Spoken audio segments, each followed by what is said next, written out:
कि वो बर्बरता तो की मानवता का सीमाएं सीमाएं लांघ चुकी है। ऐसा तो एक दानव भी नहीं कर सकता है। और मानव की तो सोचने की बहुत दूर की बात है। जी जिस तरह से मुसलमानों के हृदय जिस तरह से क्रूरता से भरा पड़ा है, आज हमें बड़ा दुख के साथ कहना पड़ता है। आज बंगाल जल रहा है, कल हिंदुस्तान में जल सकता है, लेकिन हम हाथ पर हाथ देकर बैठे रहेंगे। हमारी खामोशी हमारे पीढ़ियों को क्या सबक दे रहा है।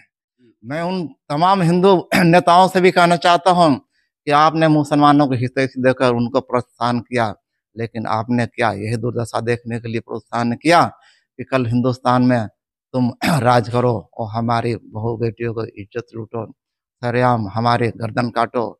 बांग्लादेश में हिंदुओं पर हो रहे अत्याचार को देखकर ये लग रहा है कि बांग्लादेशी मुस्लिम सारी सीमाओं को पार कर गए हैं। जिस तरह से हिंदुओं को मारा जा रहा है, जिस तरह से हिंदुओं की हत्याएं की जा रही है, बर्बरता की जा रही है, उससे मानवता भी कांप गई है। लोग सिहर गए हैं और पूरा भारतवर्ष इस समय थर्राया हुआ है। पूरा भारतवर्ष इस समय एकदम से घबराया हुआ है कि आखिर आने वाले दिनों में भारत में भी क्या हिंदुओं की यही स्थिति होगी। आम से लेके खास तक हर व्यक्ति इससे प्रभावित है, हर व्यक्ति इससे डरा हुआ सहमा हुआ है। तो आइए चलते हैं, एक ऐसे ही व्यक्ति से बातचीत करते हैं। संवाद टीवी के माध्यम से हम आम से लेके खास व्यक्ति तक पहुंचने की कोशिश करते हैं, जिससे हर व्यक्ति की सहभागिता हो, जिससे हर व्यक्ति जुड़ा हो और हर व्यक्ति ये जाने कि उसका राष्ट्रीय कर्तव्य क्या है, राष्ट्रीय दायित्व क्या है, उसके बारे में जान सके। तो हमारे साथ में एक ऐसे ही व्यक्ति हैं जो राष्ट्र के प्रति चिंतन मंथन करते हैं और उनके अंदर अक्सर देखा जाता है कि देश के प्रति, माँ के प्रति, मातृभूमि के प्रति पीड़ा होती है, दर्द होता है। तो बातचीत करते हैं। जिस तरह से बांग्लादेश की स्थिति है, हिंदुओं को कत्लेआम किया जा रहा है, मारा जा रहा है, मतलब राक्षस भी ऐसा नहीं करेंगे जैसा बांग्लादेश में हो रहा है। जी आज मुझे बहुत दुख के साथ कहना पड़ता है कि बांग्लादेश में जो हिंदुओं की दुर्दशा हो रही है, जो उनके इज्जत के साथ बर्बरता हो रही है, जो उनको घरों को लूटा जा रहा है, उन्हें जलाया जा रहा है, उन्हें धूम दहाड़े दुर्व्यवहार किया जा रहा है, उनको मंदिर तोड़े जा रहे हैं, फिर भी हमारी भारत सरकार हाथ पर हाथ रख करके खामोश होकर बैठी हुई है। आखिर भारत सरकार इसके प्रति निर्भीक और जिम्मेदार व्यक्ति होने कारण भी एक हिंदू के प्रति खड़ा नहीं हो सकता है, तो हमारा देश का बहुत बड़ा दुर्भाग्यपूर्ण नीति है कि हम अपने नीति को, नियम को, अपना अधिकार को, हिंदुओं को सुरक्षा के लिए हम आगे ना आए। आज हमारे हिंदू भाई बहनों को जो विश्वास होता है कि भारत देश हमारे प्रति आगे आएगा और कुछ हमारे जिंदगी की सुरक्षा के लिए आत्मबल के साथ जैसे खड़ा होगा, तन मन धन से खड़ा होगा, लेकिन भारत की कायरता, कमजोरी और खामोशी इस बात का परिचय दे रहा है कि भारत पर जो विश्वास जो हमारा था वो उठता जा रहा है। आखिर ये खामोशी कब तक हम सहेंगे? हम भारत के वासी, एक हिंदू वासी होने के नाते हमारे एक गर्व है। मैं भी समाचार पत्र में देखता हूँ कि किस तरह से आज बंगाल में आग लग रही है, हिंदुओं के ऊपर अत्याचार हो रहा है, लेकिन फिर भी हमारे सरकार केवल घर में मीटिंग करने से क्या वहाँ की हिंदुओं की समस्या का समाधान हो रहा है? क्या उनकी इज्जत को सुरक्षा मिल रहा है? क्या वहाँ की अंतरिम सरकार से कोई बातचीत कर रही है? क्या हमारी सेना वहाँ जाकर हिंदुओं को सुरक्षा के लिए उतारा नहीं जा सकता है? आज हमें बहुत दुख के साथ कहना पड़ता है कि बंगाल को आज़ाद करने में हमने अपनी देश का कुर्बानी दिया। मुझे इस बात का दुख है कि वह कुर्बानी उन हिंदुओं को सुरक्षा में काम नहीं आएगा, नहीं आ रहा है। आज मुझे बड़ा दुख के साथ करना पड़ता है कि ये दुर्दशा कब तक हिंदू बर्दाश्त जिस करेगा। तरह से बर्बरता की जा जिस रही है, तरह खास से बात है कि वो बर्बरता तो की मानवता का सीमाएं लांघ चुकी है, ऐसा तो एक दानव भी नहीं कर सकता है। और मानव की तो सोचने की बहुत दूर की बात है। जी जिस तरह से मुसलमानों के हृदय जिस तरह से क्रूरता से भरा पड़ा है, आज हमें बड़ा दुख के साथ कहना पड़ता है। आज बंगाल जल रहा है, कल हिंदुस्तान में जल सकता है, लेकिन हम हाथ पर हाथ देकर बैठे रहेंगे। हमारी खामोशी हमारे पीढ़ियों को क्या सबक दे रहा है। हम क्या अपने देश को मजबूती के साथ खड़ा करा करके बंगाल के उन हिंदुओं के प्रति खड़ा नहीं होना चाहिए था? आज हमारा देश किसका इंतजार कर रहा है? आज हमारा पूरा देश, पूरी जनता उसके साथ खड़ा है। मैं अपने भारत के प्रधानमंत्री से अनुरोध करना चाहता हूं और उनके कानों तक आवाज़ पहुंचाना चाहता हूं, कभी वो हमारी आवाज़ सुन रहे होंगे तो बंगाल के उन माताओं, उन बहनों को जो दिन दहाड़े इज्जत लूटी जा रही है, उनको घर को जलाया जा रहा है, उनके साथ जो बर्बरता किया जा रहा है, उसके प्रति कब जागोगे? कब आपकी आंखें खुलेगी?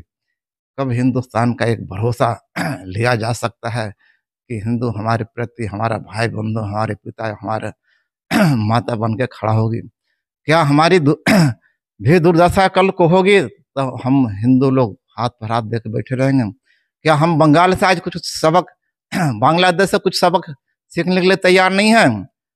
आज उसी तरह से सिचुएशन हो सकता है भारत में, लेकिन हमारे प्रशासन, हमारे मंत्री अगर इस तरह से खामोश रहेगा तो हमारे देश का दुर्दशा भी खराब हो सकती है। जी, अब देश की बात आप कर रहे हैं तो देश में आज हम लोग बड़ी बड़ी कोठियां, बड़े बड़े मकान, घर, फार्म हाउस उसमें बनाने में व्यस्त हैं, ना अपने बच्चों को मजबूत कर रहे हैं और ना ही ऐसी स्थिति, ऐसी तैयारी में है कि इस आपदा से निपटा जाए।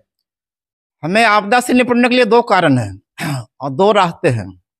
एक तो हमें अपने आप को मजबूत करना पड़ेगा, दूसरी बात कि हम हमेशा मुसलमानों को हितैषी बनना चाहते हैं, ये मोह भंग करना पड़ेगा और हमें अपना अस्तित्व को देखना पड़ेगा, हमें अपना भविष्य ढूंढना पड़ेगा। हम आज मुसलमानों के प्रति जो आस्था रखते हैं, विश्वास रखते हैं कि हमारे भाई हैं, बंधु हैं, ये हमारे देश के नागरिक हैं, ये गलतफहमी हमें दूर करना पड़ेगा। ये हमारे देश के पहले भी दुश्मन रहे हैं और आज भी हैं और कल बहुत बड़ा दुश्मन खड़ा होंगे, क्योंकि वो केवल जनसंख्या नियंत्रण करना नहीं चाहते हैं, वो जनसंख्या बढ़ाकर हमारे संसाधनों को कब्जा करना चाहते हैं और कल का आने वाला हिंदुस्तान को इस्लामिक राष्ट्र बनाने के पर तुले पड़े हैं। लेकिन इस पर ना हमारी देश का हिंदूवादी नेता जागता है, ना कोई मंत्री जागता है, ना कोई प्रधानमंत्री इस पर ध्यान रखे हुए हैं। आज हमारे देश में सबसे लंबे अरसे से जनसंख्या नियंत्रण का मांग हो रहा है। क्या सरकार का इस पर क्या मजबूरी है? आज देश इस पर गर्व करता है कि हमारे देश में एक जनसंख्या नियंत्रण कानून तो बन सकता है। आज हिंदुओं की जनसंख्या गिरावट की ओर जा रही है, मुसलमानों को जनसंख्या बढ़ते क्रम में बढ़ता जा रहा है। आने वाला समय यही इंतजार कर रहा है कि मुसलमानों की संख्या बढ़ के हमारे संसाधनों को कब्जा कर ले, हिंदुस्तान को मुस्लिम राष्ट्र बना ले। फिर भी यहाँ हिंदू कुछ भाई लोग हैं जो हमेशा इस पर खामोशी के साथ मुसलमानों को सपोर्ट कर रहे हैं, दुर्भाग्यपूर्ण है। मैं उन तमाम हिंदू नेताओं से भी कहना चाहता हूं कि आपने मुसलमानों को हितैषी देकर उनको प्रोत्साहन किया, लेकिन आपने क्या यही दुर्दशा देखने के लिए प्रोत्साहन किया कि कल हिंदुस्तान में तुम राज करो और हमारी बहू बेटियों को इज्जत लूटो, सरेआम हमारे गर्दन काटो। आज आपने देखा है कि आज रोहिंग्या मुसलमान एक अपने देश में घुस जाने के बाद उसको शरण मिलता है, लेकिन एक हिंदू परिवार कहीं से आ जाता है तो उसको अपना घर में शरण देने के लिए, एक रोटी के दरवाजे पर खिलाने के लिए, एक अपना घर में रूम देने के लिए सोचते हैं। कहते नहीं नहीं नहीं तुम भागो भागो, तुम तो दूसरे देश को हो। लेकिन मुसलमानों का संगठन देखिए कि कहीं से एक रोहिंग्या मुसलमान आया है तो किसी मुसलमानों को घर में घुस जाता है तो कहता है आ जाओ मेरे पास बैठ जाओ, तुम मेरा भाई हो। उसका राशन कार्ड बन जाता है, उसका आधार कार्ड बन जाता है, उसका पासपोर्ट बन जाता है। यहाँ तक के कि यहाँ का हॉस्पिटल में उस बच्चे का जन्म होता है, उसका जन्म पत्र बनाए जाते हैं। ये हमारे देश के प्रशासन को मिली भगत से ही सारे काम हो रहे हैं। इसे तरफ चलते हैं, दूसरी तरफ चलते हैं कि जो हिंदू बांग्लादेश में रह रहा था और उनका पड़ोसी मुस्लिम था, उनके घर आना जाना था, दोस्ती थी, बहुत प्यार मोहब्बत रहा इतने 30-40 सालों में। जब से बांग्लादेश बना तब से एक साथ रहें और एक साथ रहने के बाद इतना बड़ा विश्वासघात, इतना बड़ा अपघात कि उनकी बेटियों के साथ बलात्कार किया जा रहा है, उनकी बेटियों को लटका लटका कर मारा जा रहा है। तो इनसे कैसे विश्वास इन पर किया जा सकता है, किस तरह से किया जा सकता है? कल को वहां कर रहे हैं, फिर परसों को कहीं यहाँ ना करें।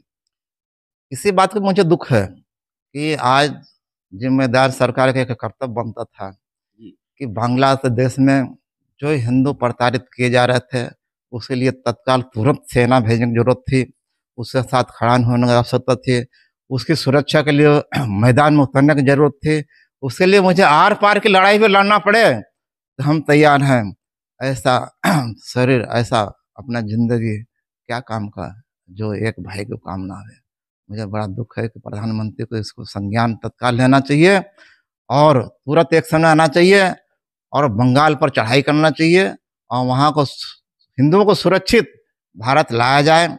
इसके बाद वहाँ की सरकार से बात किया जाए कि आपने जो बर्बरता पूर्वक हमारे जी, हिंदुओं पर जो अत्याचार किया, जी, उसके लिए तुम्हें क्या सजा मिलना चाहिए, जी, उसके लिए जो भी सजा अगर भारत सरकार उचित लगे उसे देना चाहिए। दूसरी बात कि हम अपनी खामोशी को कब तक बर्दाश्त करेंगे।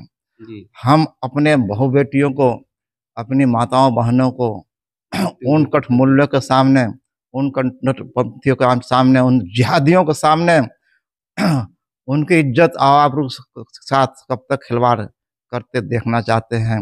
मैं यही चाहता हूँ कि हमारे देश की सरकार तत्काल इस पर संज्ञान लें, तुरंत वहाँ सेना भेजे, वहाँ की सुरक्षा की गारंटी दें और जब तक इस सुरक्षा की गारंटी वहाँ की सरकार देने के लिए तैयार ना हो, तब तक हमारी सेनाएं वहीं रह करके उस हिंदुओं को पूरी जिम्मेदारी के साथ सुरक्षा पर खड़ा रहना चाहिए। चाहे पूरा फोर्स हमें बांग्लादेश में भेजना पड़े, हम पाकिस्तान के भी बर्बरता को देखते रहे, लेकिन आज हमारी सरकार है हाथ पर हाथ दे के बैठे रहे।